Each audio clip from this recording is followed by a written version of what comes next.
Breaking news చూస్తున్నాం. చైనాలో HMPV virus కలకలం సృష్టిస్తున్న వేళ భారత్లో ఆ వైరస్ను గుర్తించినట్లు తెలుస్తోంది. బెంగళూరులో 8 నెలల చిన్నారిలో ఈ వైరస్ పాజిటివ్గా తేలినట్లు తెలిసింది.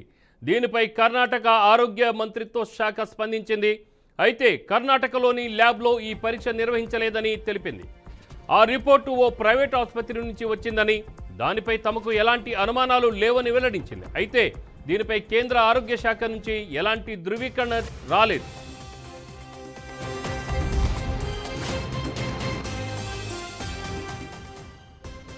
చైనాలో వెలుగు చూస్తున్న హెచ్ఎంపీవీ వైరస్ రకం చిన్నారిలో గుర్తించింది ఒకటేనా కాదా అని తెలియాల్సి ఉంది. చైనాలో హ్యూమన్ మొటానీ వైరస్ సహా పలు శ్వాసకోశ వ్యాధులు విజృంభిస్తున్నాయన్న వార్తలతో భారత్ ఇప్పటికే అప్రమత్తమైంది. ఇటీవలే directorate general of health services అధ్యక్షతన జాయింట్ మానిటరింగ్ గ్రూప్ సమావేశం నిర్వహించింది. శీతాకాలంలో చోటు చేసుకున్న మార్పుల కారణంగానే చైనాలో ఇన్ఫ్లుయెంజా, ఆర్ఎస్వి, హెచ్ఎంపీవీ తరహా వైరస్లు వ్యాప్తి చెందుతున్నాయని జేఎంజీ తేల్చింది. భారత్లో అంత ఆందోళన చెందాల్సిన అవసరం లేదని తెలిపింది. ముందస్తు చర్యల్లో భాగంగా ఇప్పటికే వివిధ చోట్ల ఆర్ఎస్ఏ, హెచ్ఎంపీవీ పరీక్షలు చేస్తున్నట్లు ఆరోగ్య శాఖ వెల్లడించింది. ఒకవేళ శ్వాసకోశ వ్యాధులు అనుకోకుండా పెరిగినా ఎదుర్కొనేందుకు సంసిద్ధంగా ఉన్నట్లు స్పష్టం చేసింది.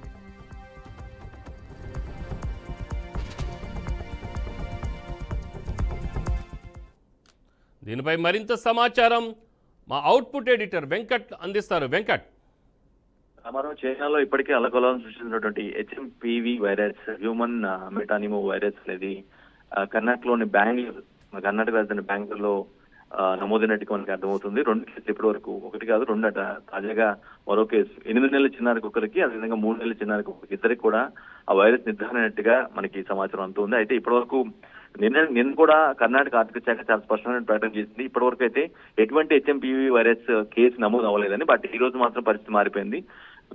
2 కేసులు నమోదైనట్టుగా చెప్తున్నారు. అయితే దీనికి సంబంధించి ఈ కేసు నిర్ధారణకు సంబంధించి కూడా కొన్ని కీలక వ్యాఖ్యలు చేయడం జరిగింది కర్ణాటక ఆరోగ్య శాఖ. ఆ 2 కూడా కర్ణాటక రాష్ట్రంలో ఉన్నటువంటి ఒక ల్యాబ్ నుంచి అయితే వచ్చింది కాదు. అది బయట ఎక్కడైనా వేరే స్టేట్ లోనో ఎక్కడో బయట వేరే ల్యాబ్ లో చేసుకొచ్చినటువంటి రిపోర్ట్ అది.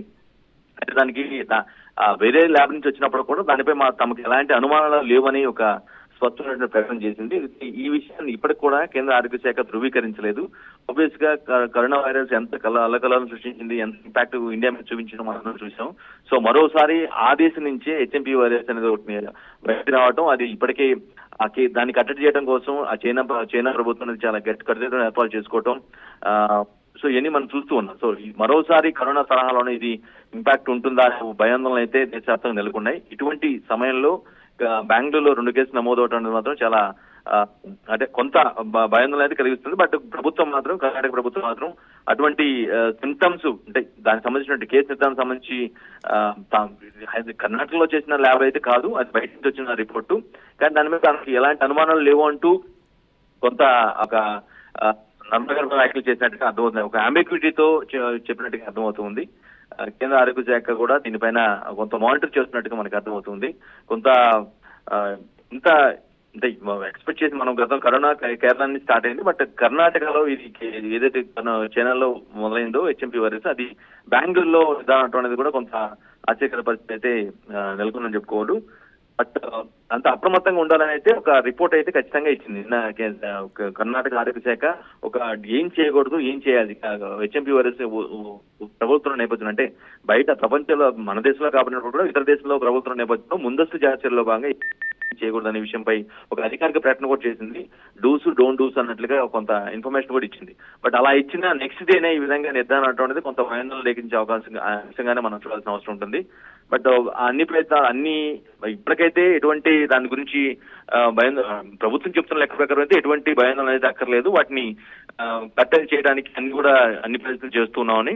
సో ఆ రిపోర్ట్ కూడా దానిపైన కూడా కొంత మానిటర్ చేయాల్సిన అవసరం ఉంది. ఏదైతే రిపోర్ట్ తీసుకొచ్చారో ఆ రిపోర్ట్ కూడా మానిటర్ చేసి ఒక పక్కా ఇన్ఫర్మేషన్ అయితే ఇవ్వగలం. అప్పటి వరకు అయితే ఎటువంటి భయాందోళన అవసరం లేదనే విషయాన్ని అయితే కర్ణాటక ఆరోగ్య శాఖ చెప్తోంది. ఇక సెంట్రల్ ఆరోగ్య శాఖ కూడా, కేంద్ర ఆరోగ్య శాఖ కూడా దీన్ని మానిటర్ చేసిన పరిస్థితి కనిపిస్తుంది. రామారావు, అంటే గతంలో కోవిడ్-19 సమయంలో కూడా భయపడాల్సిన అవసరం లేదు, అందరం ధైర్యంగా ఎదుర్కొందామని చెప్పేసి, అలాగనే దేశవ్యాప్తంగా కూడా ప్రతిరోజు మరి చప్పట్లు కొట్టిస్తే సరిపోతుందని చెప్పేసి, అలాగనే దీపారాధన చేస్తే సరిపోతుందని చెప్పేసి కూడా ఆ రోజుల్లో చేశారు. ఇప్పుడు కూడా సంసిద్ధంగా ఉంటాం, స్పష్టంగా మనం ఎదుర్కోవడానికి స్పష్టంగా ఉన్నామని చెప్పేసి ప్రభుత్వం చెప్తున్నా కూడా మరి తర్వాత లాక్డౌన్, ఆ తర్వాత రెండో వేవ్ ఈ విధంగా వచ్చినప్పుడు చాలా ప్రపంచవ్యాప్తంగా చాలా ఇబ్బంది అయింది. మన దేశంలో అయితే చాలా ఘోరాలైతే ఎదుర్కొన్నాం.